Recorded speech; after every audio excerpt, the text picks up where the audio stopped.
Tulip, Jody and Featherstone take on the Osaka Soul Vault via sexual harassment training. Hoover takes the vampire challenge, and Jesse takes his shot at the AllFather. It's Exploding Humperdoos on this week's Preacher, Season 3, Episode 8. The Tom Brady.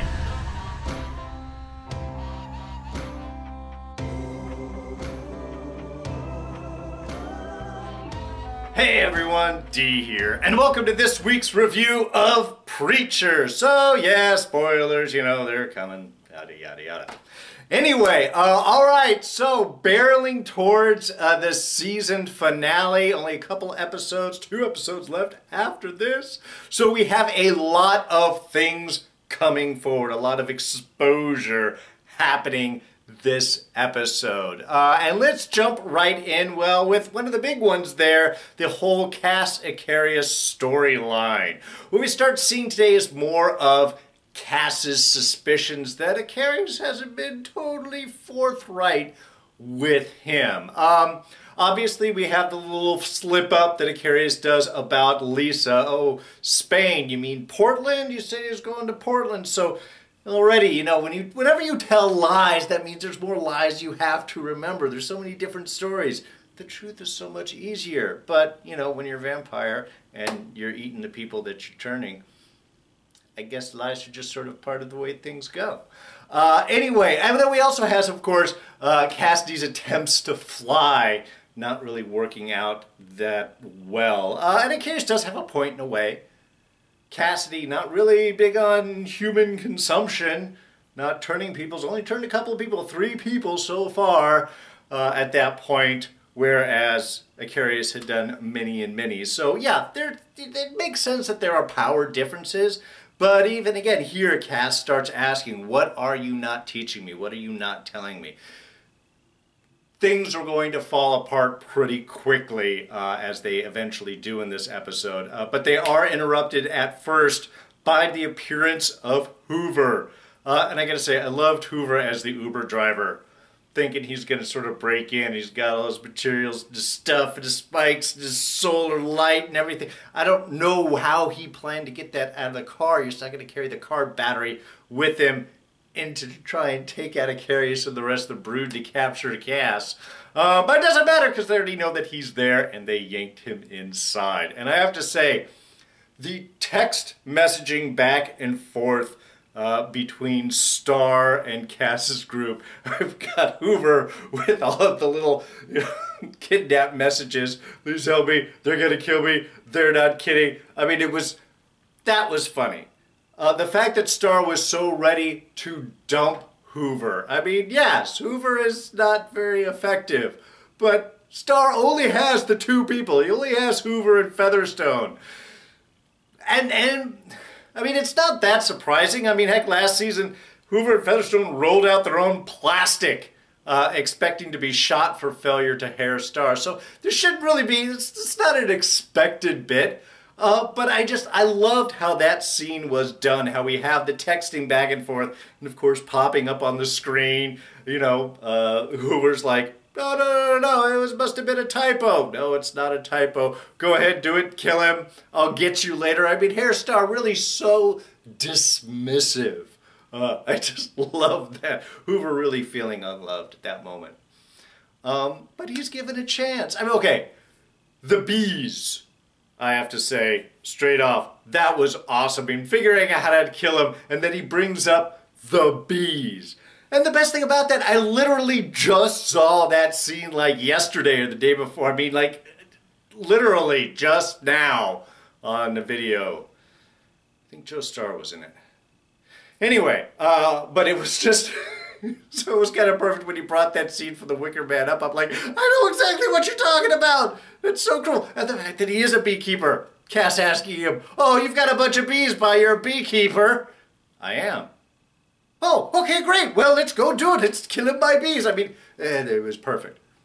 But they give him the chance. Now, for Icarius, it sort of makes sense. He wants to eat Hoover. This is just going to be food.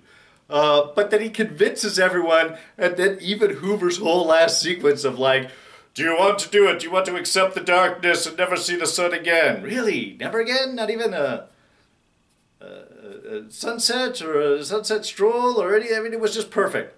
The whole umbrella thing, that was awesome. Once he's turned and he jumps up, his big teeth, I'm having a great time. Anyway, I loved Hoover's little kind of journey right there, almost to an acceptance. And I think he's actually going to turn out to be an important character. He's going to play an important part. Beyond our final big exposure, which is, of course, Cass finding out what Carrie's whole secret is. And the funny thing is Carrie's like has this speech down. Why would I want to make another vampire loose you out? It's so world and the despair and the ending. And, you know, he's going into, again, that more of that Anne Rice malaise. Very much, of course, like Cass, the boredom. Why would you want to do this? Why would you want to be a vampire? And right as he's going into the whole big speech and the knock, knock, knock. It was perfect. It was just beautifully done. Cass can't hold a finger to him. He can't fly, he can't suggest, he can't do any of this stuff. Yes, he's been around, well, I don't know. How long has Carrie's been around? He says a couple 100 years, 300 years, something like that. Cass has only been 100 or something like that. But how much can you trust Carrie's to his world? Definitely stronger. So we're going to have to see how this all plays out. But we did get Hoover taking off, and luckily Cass was nice enough to give him the little umbrella hat, so we'll be safe outside in the day. Now Granny's not sleeping well, apparently. Little dreams into nightmares. And this was a great one. There was a lot of excellent scenes in this episode. Choosing scenes of the week becomes very hard with this show. And this was almost one of them, just because of what it kind of showed, that whole kind of like dream of Granny, and oh, the souls are coming and everything's great. And I love the fact how she dreamed that Featherstone was dead too. And of course nobody cares. But going out into the garden, oh, get all the souls and everything's happy, and she's looking better and happier, and TC's all like going for her and everything. And it ends up being, of course, Madam Boyd and what I would assume to be all the rest of the souls that Granny has consumed over the years in order to stay alive. So, and Boyd's ghost there, Boyd's figure said something about things coming due. And I think this is what ends up being maybe part of what we end up seeing is the deal with the devil. I mean, literal deal with the devil. Got a quick call on the phone. Was wondering where that phone called? Was it the devil? Seemed like it? Yeah, direct line to hell, to the devil's desk. Good friend of Granny there. But finding out, yes, okay, so this is where Granny did get her power. She did make a deal with the devil that she can consume souls and thus stay young. But when she dies, of course, she goes to hell. And that's what the devil's waiting for. When are you coming down? So I think we have this fear of what Granny is, you know, that whenever that bill is coming due, and I think that sort of pull of all of the souls, the cost that that's going to weigh on her, I think was really just illustrated really well as how much her fear is, and I think what's going to be part of her eventual downfall is the pulling the price out of using all of these souls. Now, in the meantime, of course, she wants to kind of buy a little bit more time, not just with the souls that Jody and company are going to go get for her in Osaka, but remaking a deal with the devil. First off, got to get rid of Tulip. Fears the hell out of Tulip. Tulip, even in the dream, is mean to Granny, someone to fear, and rightfully so. But please, devil, take out Tulip. And she seems to be dealing Jesse Ford, giving up on the whole Genesis thing. So is this the deal that gets the devil to send Sydney, our angel of death, out after Tulip? Granny is going to give or promise over to Satan, Jesse, and of course the powers of Genesis. Assuming that he still has them at that time. And also, I'm not sure how Granny can make a deal for someone else's soul or life, but I don't know, it's the devil. I'm sure that there are ways. And of course, the first way, like we said, is Jody and company's little mission to Osaka, which was, oh, had so many great little moments in there. First off, I appreciate Tulip and her gum. Just pulling that, I mean, really setting the stage straight on about the gum. This is my character. Featherstone was so important about what character was and what they do. My character chews gum. She makes that such an important point. And of course, it plays its role going forward. I loved setting that up. What we have here, of course, is the constant back and forth between Featherstone and Tulip. That animosity that Featherstone really has towards Tulip. I don't think Tulip gives a crap about Featherstone, doesn't think of it for her at all. But for Featherstone, Tulip is such a, God, someone she really hates. She really actively goes after to piss off, to push Tulip. And it keeps blowing up in her face, or punching her in her face, as it were.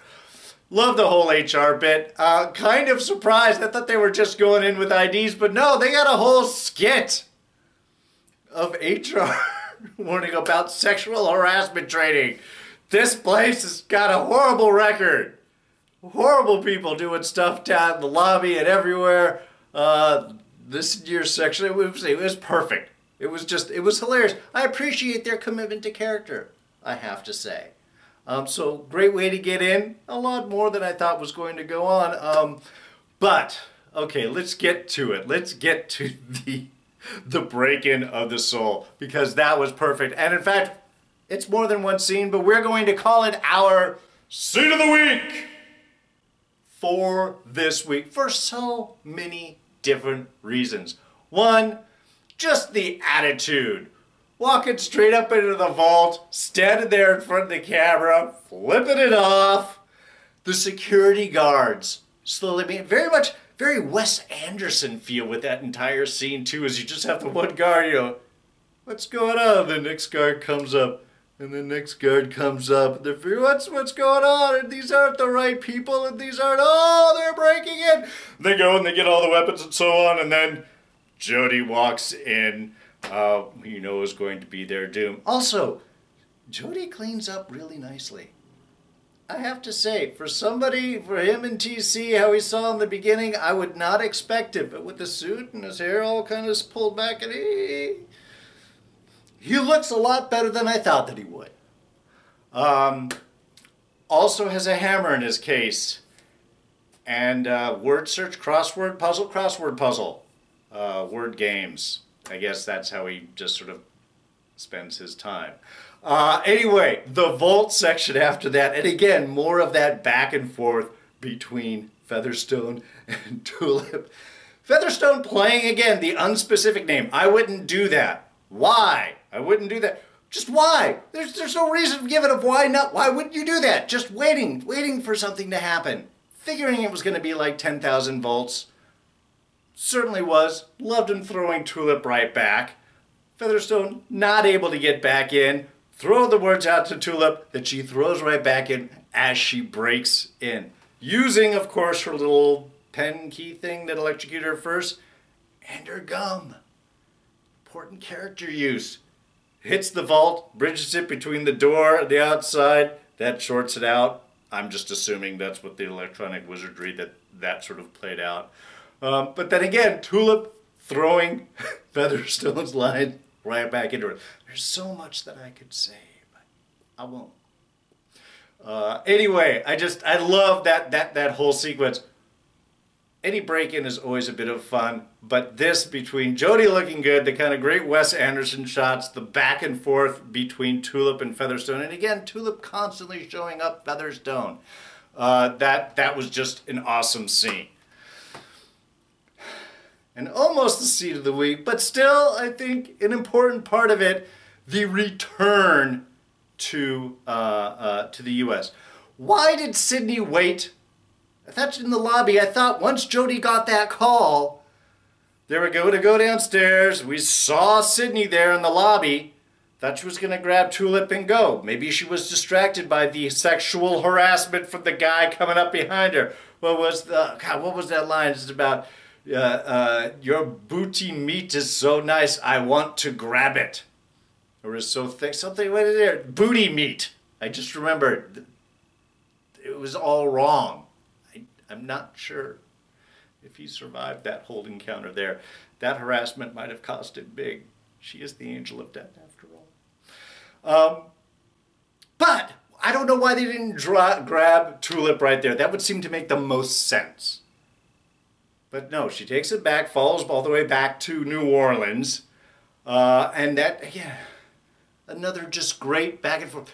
Featherstone's incessant need to push Tulip always bites her on the ass, and does it again here. She could have just complimented Tulip. She could have just not said anything, and it would have been perfectly fine. But has to compliment Tulip, so Tulip like tries to be an actual human being, and Featherstone's, I was just kidding. Anyway, so, and that perfect end sets her up. So when the Angel of Death shows up to get Tulip, Tulip can lie to her completely, to her face. That's it. That was, I mean, yeah, this is the great thing about Tulip. The Angel of Death comes for you, and Tulip can say, no, that's not me. Oh, I've got ID and everything. That's not me. She can lie so well, Angel of Death can't determine. So Angel of Death thinks that she misses it, and of course Tulip turns it back around onto Featherstone. Why? Because Featherstone has to keep being that biatch.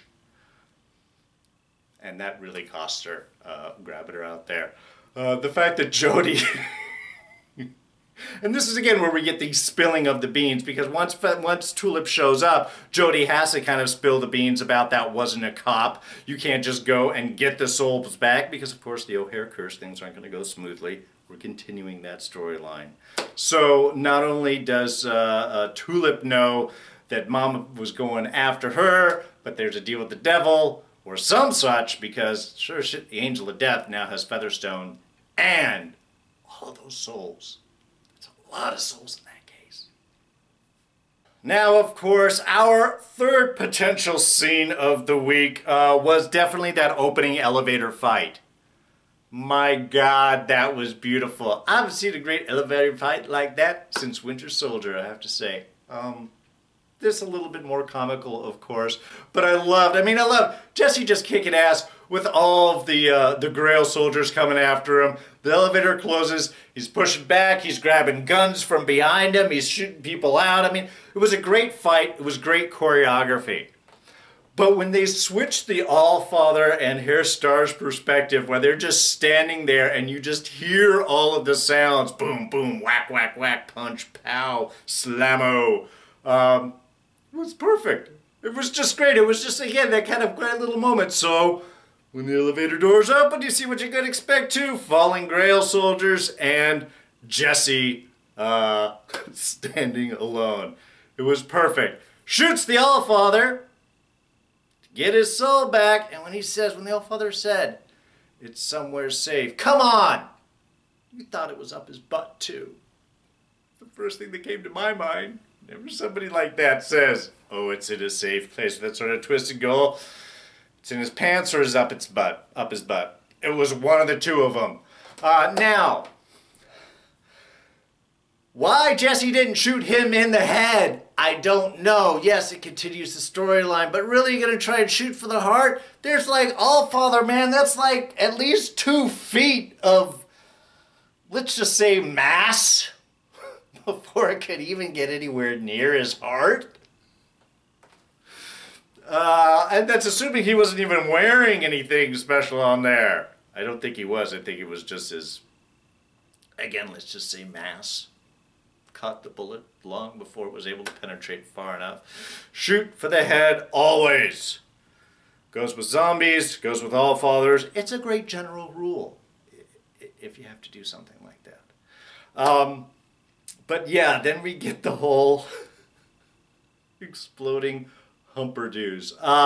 And the Make 'em Talk 3000. Because, let's just face it, the Make 'em Talk 2000 was crap.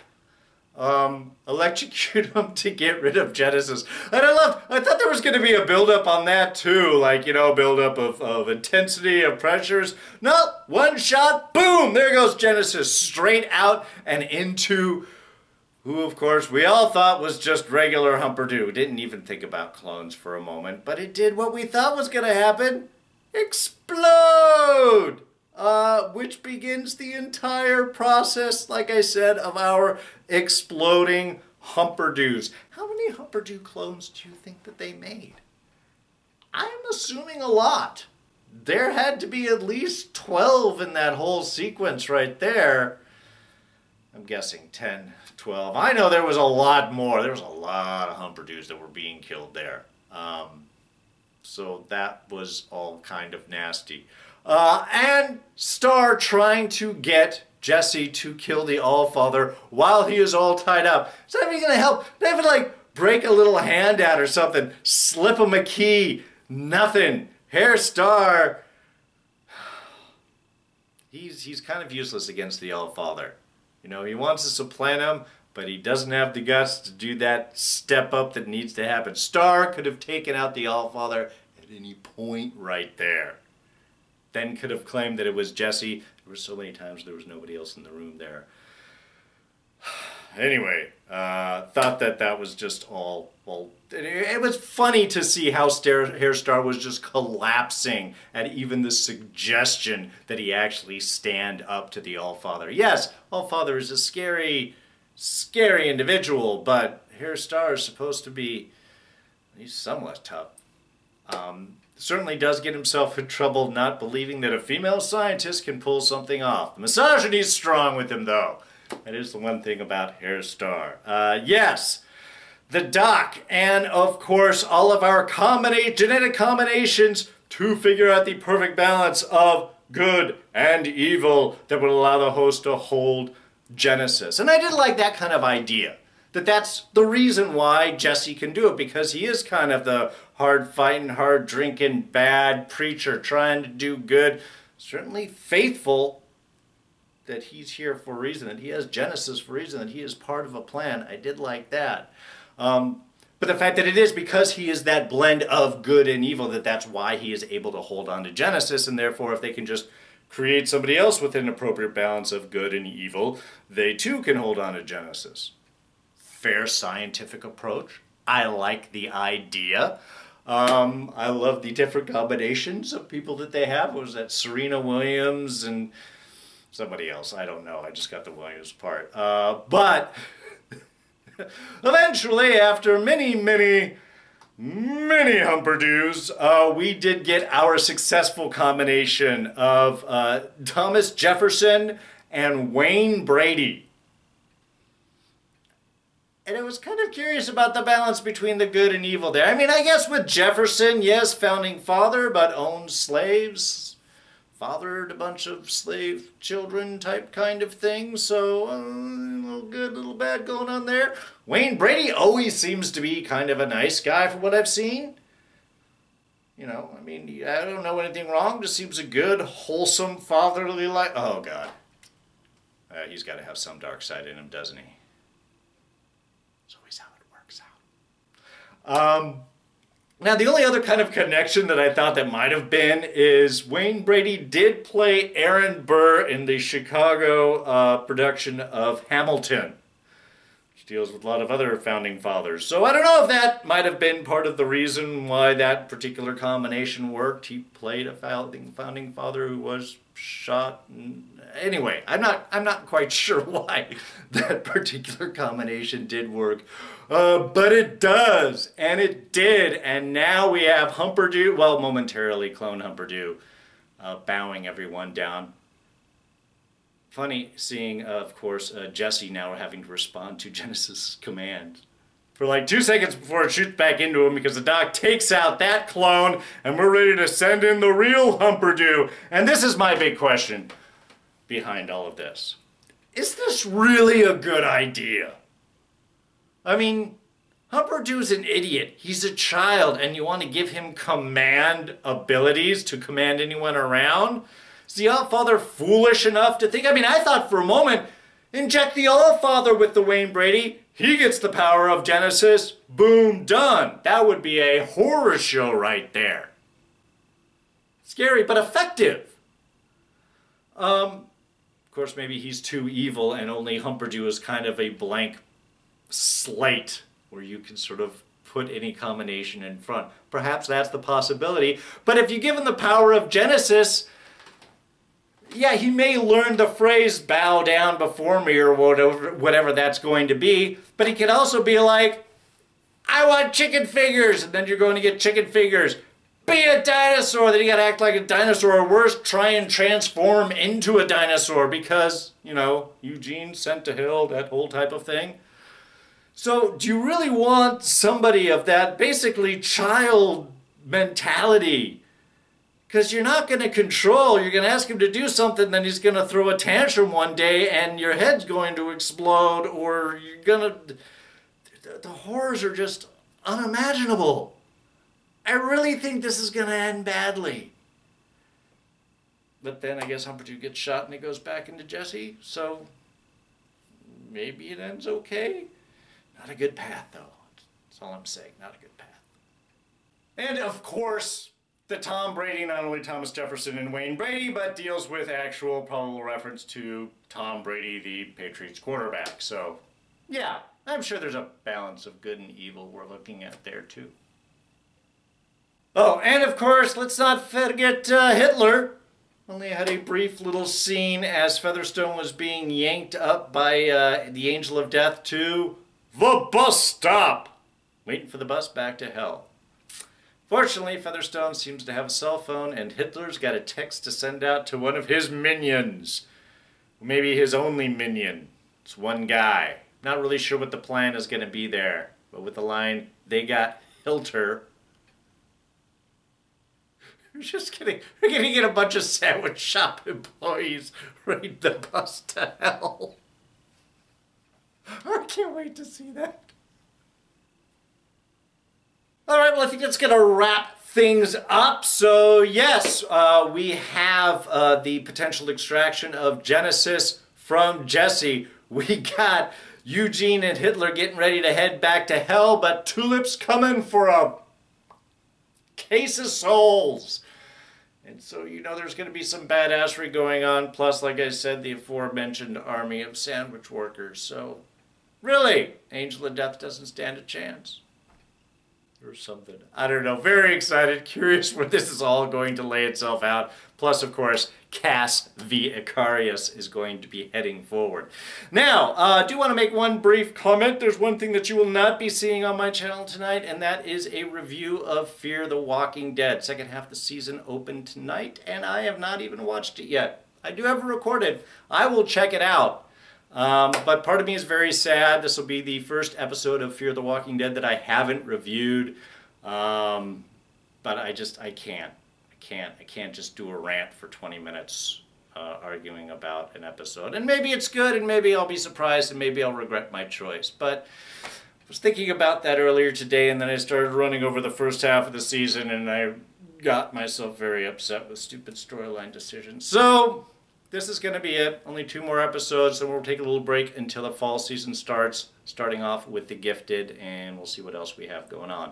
I'll let you guys know. But anyway, that's it for tonight. Thank you so much for joining me on this review. If you enjoyed it, please go ahead and hit that like button. Thoughts, ideas, comments, you know where to put them, down in the section below. What were your favorite scenes of this episode? What was your scene of the week, and where do you think that we are going? Where do you think we're going with all of these hell minions that are going around? I'm really curious where some of these storylines are going to lay out. Throw down your thoughts. We can always catch me on Twitter and Instagram. I am at Darren Jakes. Please subscribe if you're not. Quick and easy. Just hit this button right here. Easy. My voice is already breaking. And I'll throw up a couple of our latest reviews right there you can check out. So, that's it for me. I'm D, and I'm out of here. Catch you guys next time. Bye-bye.